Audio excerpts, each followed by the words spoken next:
రాష్ట్రంలోని మొట్టమొదటి గ్రామం చరిత్రలో చిరస్థాయిగా మిగిలిపోతుంది. రాష్ట్రంలో 20 లక్షల కుటుంబాలకి ఎవరైతే ఎస్సీ ఎస్టీలు ఉన్నారో వారందరికీ ఇండ్లపైన కరెంటు ఉత్పత్తి చేసి తద్వారా కరెంటు ఉచితంగా ఇవ్వాలని, మిగిలిన కరెంటు డిపార్ట్మెంట్ తీసుకోవాలని చెప్పి ఆలోచించినప్పుడు నేను ఒకటి ఆలోచించాను.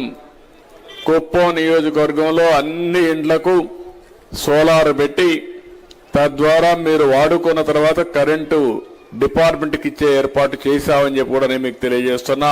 రాష్ట్రంలోని మొట్టమొదటి గ్రామం చరిత్రలో చిరస్థాయిగా మిగిలిపోతుంది.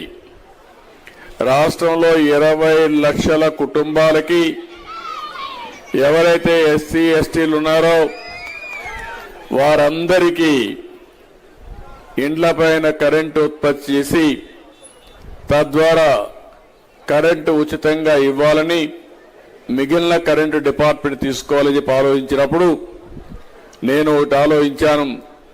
కుప్పం నియోజకవర్గంలో అన్ని ఇండ్లకు సోలార్ పెట్టి తద్వారా మీరు వాడుకున్న తర్వాత కరెంటు డిపార్ట్మెంట్కి ఇచ్చే ఏర్పాటు చేశామని చెప్పి కూడా నేను మీకు తెలియజేస్తున్నా.